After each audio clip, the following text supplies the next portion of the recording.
Bonjour à tous, on va s'intéresser aujourd'hui à un petit exercice de première spécialité qui utilise le produit scalaire pour trouver le troisième côté dans un triangle qui n'est pas rectangle, dont on connaît deux côtés et l'angle formé à partir de ces deux côtés. Donc déjà on va faire un petit rappel de cours. On sait d'une façon générale que la norme de U au carré est égale à U scalaire U et ça correspond la norme à la longueur d'un représentant. Par exemple, la norme de AC au carré, c'est tout simplement la longueur AC au carré.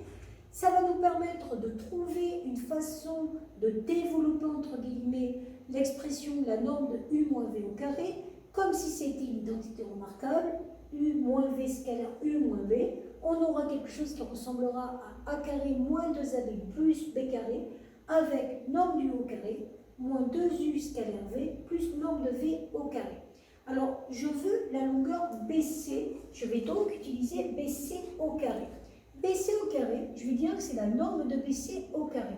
Je vais introduire le point A en utilisant la relation de Chasles. BC, ce n'est rien d'autre que BA plus AC.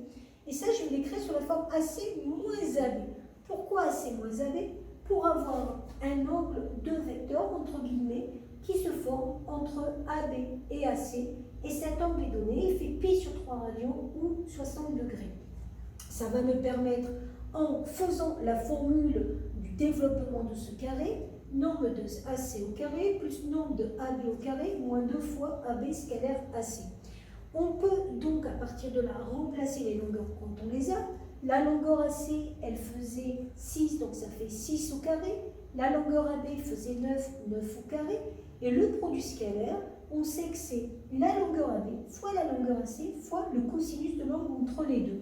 Donc ça va nous donner 2 fois 9 fois 6 fois cosinus de pi sur 3. Or, pi sur 3, sur le cercle trigo, c'est exactement l'angle qui correspond à un cosinus de 1,5. Donc ici, 1,5. Ça nous permet de simplifier le 2 et le 2.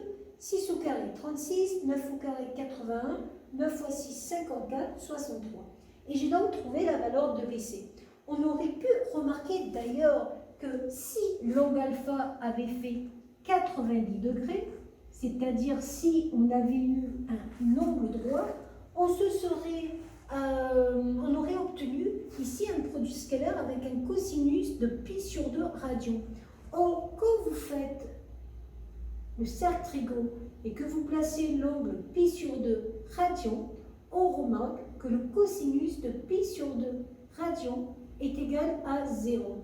Donc si l'angle alpha avait fait 90 degrés, on aurait obtenu exactement la formule qu'on obtient avec le théorème de Pythagore.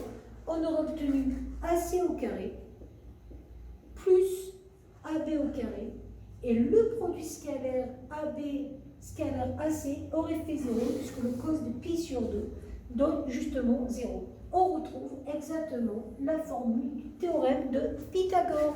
Voilà.